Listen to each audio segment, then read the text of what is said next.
ছোট বোনের বিয়ে হয়েছে 4 বছর, কিন্তু এখনো কোনো সন্তান হয়নি। বিয়ের 4 বছর পর ওর হাজবেন্ড দ্বিতীয় বিয়ে করে। তখন বোনটা ফোন করে আমাকে অনেক কেঁদেছে। তার একটাই কথা ছিল যে আমি যেন তাকে শ্বশুরবাড়ি নামক নরক থেকে বের করে নিয়ে যাই। তখন আমি তাকে আরো উল্টে ধমকেছি, বলছি তোর স্বামীর কি দোষ? 4 বছর হয়েছে, আর কত অপেক্ষা করবে? তোর স্বামীরও তো মন চাই বাবা হতে। আমার এইসব কথা শুনে রিনজিন ফোন রেখে দিয়েছে। সে আর দ্বিতীয়বার ফোন করেনি। আমি মাঝে মাঝে কল করলে সে ফোন ধরেছে, কিন্তু কোনো সমস্যার কথা বা কোনো অভিযোগ করেনি। হয়তো অভিমান করেছে, হয়তো বুঝে গেছে যে ওর ভাই ওর মতোই অসহায়হীন। তারপর একবার ওর বাড়িতে গেলাম, অফিসের এক কলিগের কাছ থেকে 1000 টাকা ধার নিয়ে 2 মিষ্টি নিয়ে। আমাকে দেখে আমার বোনের ইঞ্জিনের শাশুড়ি মুখ কালো করে রইল আর বললো, এসব কম দানের জিনিস আমরা খাই না। আমি যেন যাওয়ার সময় এগুলো ফেরত নিয়ে যাই। এত অপমানিত হয়েছিলাম সেদিন, মন চাইছিল মাটির ভিতরে চলে যাই। তারপরও সব অপমান ঝেড়ে দিয়ে জিজ্ঞেস করলাম, রিমঝিম কই? আমার এই কথা শুনে রিমঝিনের শাশুড়ি দ্বিগুণ মুখ কালো করে বলল, রিমঝিন আবার কি? এসব ছোট লোক মার্কা নাম আমার সামনে নেবে না। এদের নাম কামের কিছুরই ঠিক নেই। আমি তখন ছোট গলায় বললাম, আসলে ছোটবেলায় ডাকতাম তো। আমার সারা শব্দ পাওয়ার পর রিমঝিন নিজেই ওঠানো হলো। ওকে দেখার পর আমার শরীর কেঁপে উঠেছে। একই দশা হয়েছে আমার বোনটার। দুধে আলতার মতো গায়ের রং ছিল, আর এখন কাঠ কয়লার মতো হয়ে গেছে। খেতেও দেয় না বোধহয় ঠিক মতো। তখন রিনজিন বলল, ভাইয়া ভিতরে আসো। দরজার দিকে পা বাড়াতে দেখলাম একটা মেয়ে বাচ্চা কুলে নিয়ে দরজার সামনে দাঁড়িয়ে আছে।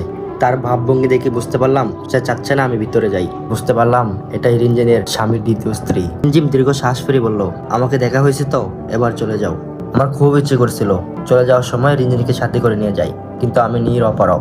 শুধু যেটা পারি সেটা হচ্ছে মনে মনে দোয়া করতে।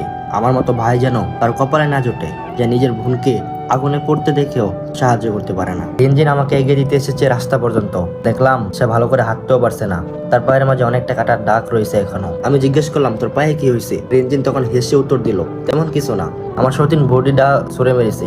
ওর ছেলের দুধ জাল দিতে দেরি হয়েছে বলে। এটা শোনার পর আমার বুকটা তখন সেট করে উঠছিল। বললাম, তোর বর কিছু বলে না? রিনজিন আবার হেসে বলল, কে আমার বর? আমি তো এই বাড়ির কাজের লোক। গরম পানি ছুঁড়ে মারা, গায়ে চা ঢেলে দেওয়া, জারো মারা, এগুলো হচ্ছে আমার নিত্যদিনের রুটিন। আমি বহু কষ্টে চোখের পানি আড়াল করলাম আর বললাম, মিলেমিশে থাকিস, ঝগড়া করিস না। রিনজিন হঠাৎ ওনার ঘিট খুলে কয়েকটা জীর্ণ নোট আমার হাতে দিল আর বলল, মিষ্টি তো ধার করে এনেছ আমি জানি, এখানে 300 টাকার মতো হবে। আমি কিছু বলবো তার আগেই রিনজিন ঘুরিয়ে ঘুরিয়ে চলে গেল। এটাই ছিল শেষ দেখা। তারপর 6টা বছর ওর সাথে দেখা হয়নি। ওদের বাড়ি যেতে আমার সাহসী গুলাতো না। বোনকে এত খারাপ অবস্থা দেখে কোনো ভাই কিছু হইতে পারে? তখন আমার স্ত্রী রুজিকে বললাম, কয়েকদিনের জন্য আমার বোনকে নিয়ে আসি, বেচারা অনেক কষ্টে আছে, ঠিক মতো খেতেও পারে না ওখানে। রুজি আমার দিকে চোখ রাঙিয়ে বলল, ও কষ্টে আছে, খেতে পারে না, আর তুমি তো লাট সাহেব, তোমার তো টাকার অভাব নেই। মাসের শেষে কিভাবে সংসার চলবে এই হিসেব মিলাতে আমি ক্লান্ত। আর উনি আরেকজনকে ঘাড়ে আনতে চাইছে। আমি খুব নরম গলায় বললাম, শুধু 2 দিনের জন্য ওকে আনি, আমার ভাগ্যের খাবারটা না হয় রুজি ভাগ করে খাবো।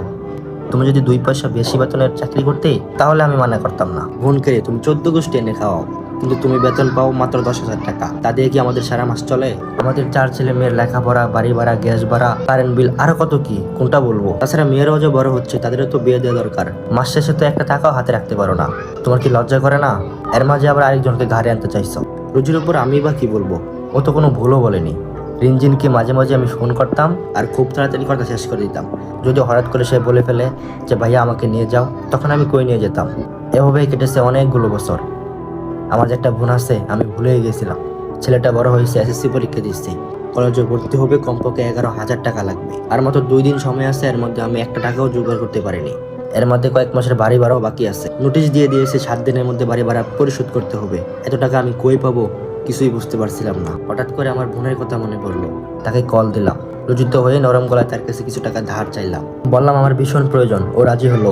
বলল বড় রাস্তার পাশে যেতে, তাদের বাড়ি যেন না যাই। একদিক থেকে ভালোই হলো, না তাদের বাড়ি গেলে আবার মিষ্টি কিনতে হতো, অনেকগুলো টাকা খরচ হতো। আমার মতো গরিবের আমার বোনের জন্য তো কিছু নেওয়া দরকার। সস্তায় কি পাবো? রাস্তার পাশে একটা কাঁচমালা দোকান দেখতে পেলাম। মেয়েদের পায়ের নূপুর, ঘুঙর এসব বিক্রি হচ্ছে। ছোটবেলায় আমার বোনটা খুব সুন্দর নাচতো নূপুর পরে।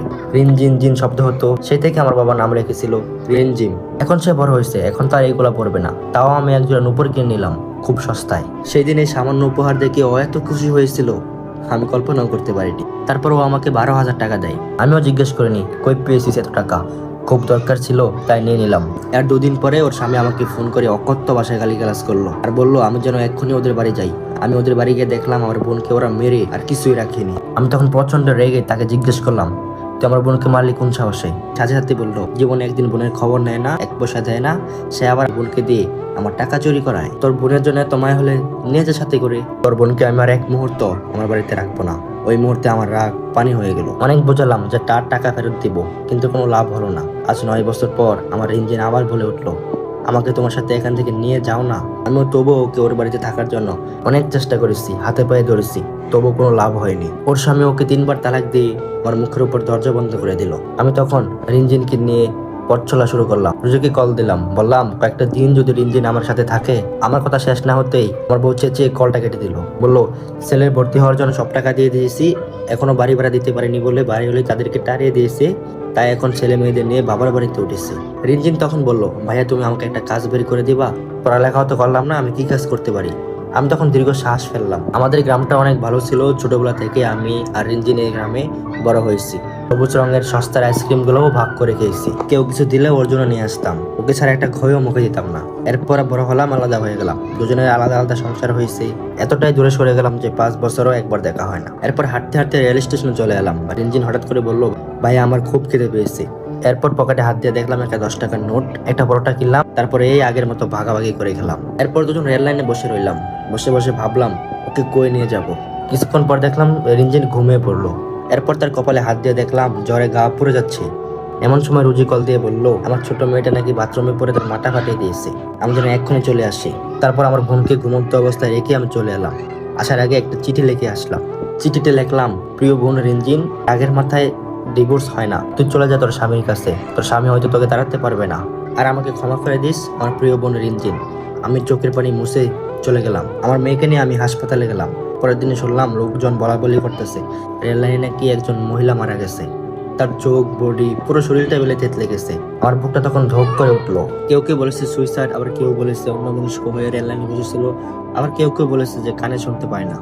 আমি তখন ভিড় ঠেলে গিয়ে ভিতরে গিয়ে দেখলাম সত্যিই চেনা যায় না, দুপা অক্ষত, মনে হয় উল্টো হয়ে বসেছিল। আমি তখন মনে মনে বললাম এটা হয়তো অন্য মেয়ে, রিনজিন হয়তো চলে গেছে। আমি তখন হঠাৎ লাশের 2 পায়ের দিকে তাকালাম আর দেখলাম একজোড়া নুপুর পরা। আমি কিনে দিয়েছিলাম রিনজিনকে। পুলিশ হঠাৎ সবাইকে জিজ্ঞেস করতেছে কেউ কি বুঝেছেন এই মেয়েটিকে।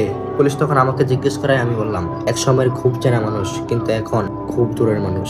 এতই দূরের মানুষ যে আমার বাড়িতে তাকে একটু স্থান দিতে পারলাম না, তার খোঁজ নেওয়ার সামর্থ্য আমার ছিল না। আমার কথা শুনে পুলিশ আমাকে থমকি দিল, পাগল বলে সমর্থন করলো আমাকে। আমি হাসলাম আর আমি ভাবলাম আমি সত্যি পাগল হয়ে গেছি। তো এটা